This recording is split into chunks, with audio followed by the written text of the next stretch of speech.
Então, gente, boa tarde. Vamos aí estar com essa videoaula finalizando o nosso assunto sobre raça, alguns aspectos que nós não trabalhamos na nossa primeira videoaula. E aí vamos fazer inicialmente a observação de alguns aspectos, beleza? Bem, quero chamar a atenção para vocês para algumas matérias. 130 anos após a abolição, a população negra ainda sofre com a desigualdade. Isso é uma marca da nossa sociedade que a gente, infelizmente, não pode estar negando. Olha outra questão. O destino dos negros após a abolição. Onde é? Morro da Favela. Isso lá em 1927. Então, os negros saem das grandes favelas, vêm para os centros urbanos, mas em regiões periféricas, onde as condições sanitárias, de moradia, são totalmente precárias. Um outro aspecto que eu quero chamar a atenção de vocês: o racismo gera uma diferença salarial de 31% entre negros e brancos, diz aí uma pesquisa que está exposta aí na pesquisa do PNAD, tá? Dados oficiais. E um outro aspecto: os negros são 75% entre os mais pobres, enquanto os brancos são 70% entre os mais ricos. Esse é o Brasil que nós temos. Então vamos analisar os seguintes aspectos. Essa parcela da população, a população negra, ficou condenada a uma realidade socioeconômica que perpetuou a escravidão com uma roupagem diferente. Em vez de agora dos negros estarem escravizados, eles estão aí à margem do que a gente de sociologia chama de desigualdade social. Tá? Por que isso acontece? Porque mesmo com a abolição, os negros ainda continuaram marginalizados. O Carlos Maeso, que é um sociólogo, ele aponta justamente que o negro livre, ele mora em favela, não tem emprego, continua privado de questões básicas como a educação, e é uma vítima sistemática do que a gente chama de ideologia racista. Coisa de negro, por exemplo, você fazer determinadas atividades. Quer dizer, o nosso país ainda está permeado, infelizmente, por essas situações. Bem, há uma proposição de uma chamada democracia racial no Brasil. E isso é questionável. Ora, será se de fato nós conseguimos abolir o racismo? E se nós não conseguimos abolir o racismo, como é que a gente pode estar tratando de democracia racial? Olha aí na figura. Será se de fato nós temos democracia racial? Olha quem sustenta o topo da pirâmide. É totalmente cabível de questionamentos a realidade brasileira. Então, como defender a realidade da democracia racial em um país em que se predomina a prática do racismo e que as populações negras e indígenas são postas em segundo plano? E aqui, segundo plano, ainda uma boa, quando não são verdadeiramente excluídas dos cenários sociais brasileiros, colocados numa situação, numa condição de marginalização. Então, falar de democracia racial é acobertar a violência sofrida por mulheres negras escravas, que eram estupradas por seus senhores. Fato que nós não podemos questionar, corriqueiro. E essa violência, o pior dela é ela ser tratada com naturalidade, ou seja, como sendo algo que as negras elas estavam ali para satisfazer os seus senhores.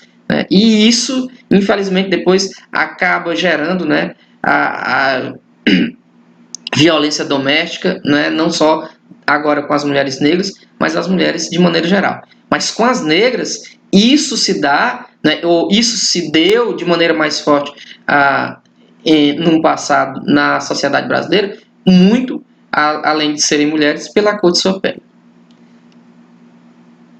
Bem, dando prosseguimento, tá? Vamos analisar alguns aspectos. O escravo, ele ficou livre, igual perante a lei, mas não era aceito pela sociedade. Quer dizer, o negro, ele continuou, digamos assim, sendo visto como alguém subalterno, como alguém que não tem direitos. Depois, a escravidão abolida, mas não garantiu acesso à terra, à indenização. Os negros eram geralmente analfabetos e vítimas de todo tipo de preconceito. Ora, como é que eu exerço liberdade se eu não tenho, por exemplo, propriedade? Que são condições, né, singulares dentro das sociedades democráticas, né, dentro das sociedades livres. Depois, como é que eu vou me comportar estando exposto a todo momento à situação de preconceito? Né? Como é que eu vou, digamos assim, me adequar a essa realidade se eu já sou excluído dela? São questões pertinentes para a nossa reflexão. Tá? Depois, um outro aspecto que a gente pode estar também observando.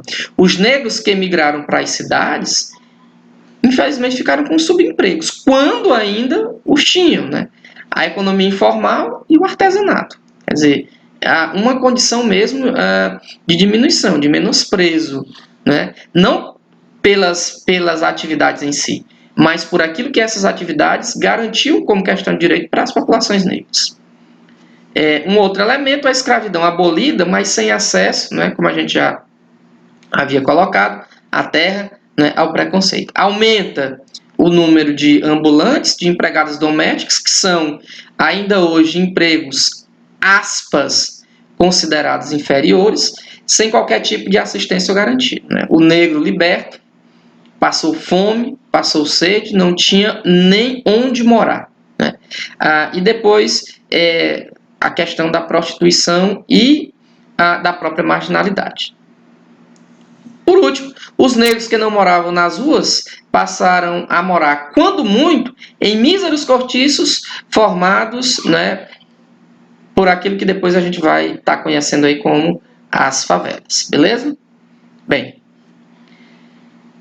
somos um país multiétnico, né, ou seja, um país de mistura. Então, é cabível a proposta de um branqueamento ou eugenia social? Quer dizer, um questionamento que se abre dentro desse conjunto de reflexões dentro da temática que nós estamos estudando. Então, exaltamos a diversidade, no entanto, a gente acaba acobertando práticas racistas. E sabe qual é a pior forma de acobertar práticas racistas? Dizer que o racismo não existe. Tá? Negar essa realidade. Né? Ou como se popularizou nos últimos anos, tratar o racismo como um vitimismo, né? Ou como um mimimi. Sendo que essa realidade ela é vivenciada nua e cruelmente por aquelas pessoas que são, infelizmente, sujeitadas a tal situação. Bem, as populações indígenas, né, negra e cabocla, foram incluídas, e aqui eu coloco entre aspas, de modo perverso na sociedade brasileira. Por que eu coloquei incluídas entre aspas? Porque essas populações sempre estiveram subalternas. Né? Basta você ver o tratamento que é dado aos índios, que são os primeiros habitantes no Brasil e, no entanto, são aqueles que não têm direito à terra.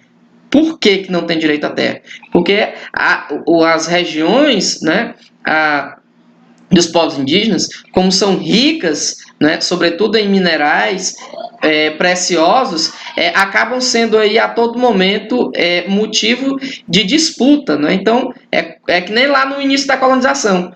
Hoje a gente ainda continua querendo enganar índio com bugiganga e espelho. Né? E acaba dando a esses grupos étnicos uma situação de subalterno. Então, a cultura desses povos, ou desses grupos, foi perseguida e ao mesmo tempo desprezada. Né?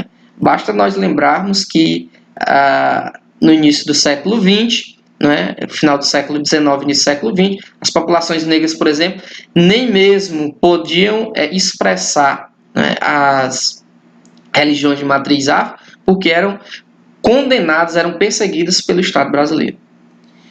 Depois, o negro emancipado restou o quê?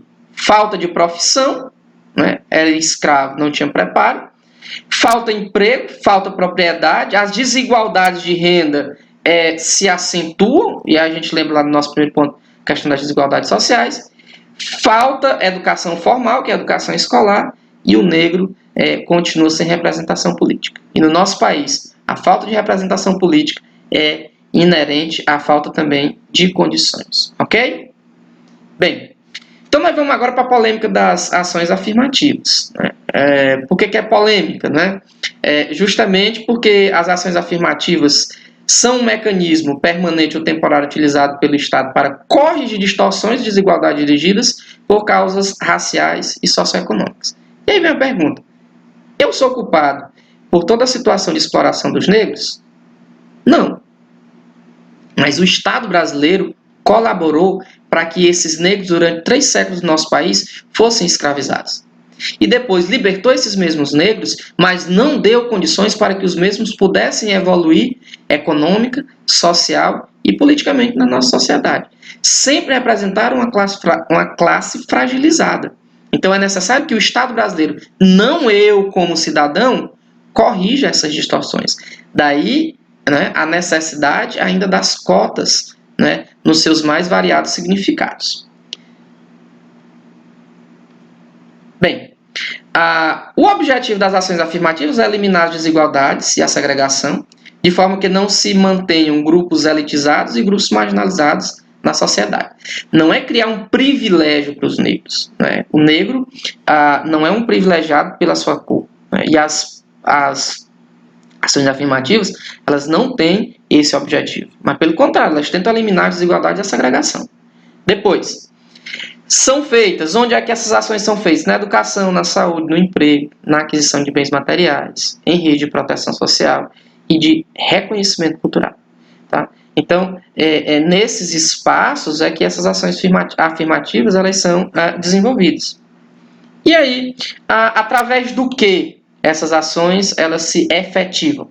Através da concessão de bolsas de estudo, de prioridades em empréstimos e contratos públicos, de distribuição de terras e moradias, de medidas de proteção diferenciadas para grupos ameaçados, dentre outros. Né? É privilegiar o negro? Não.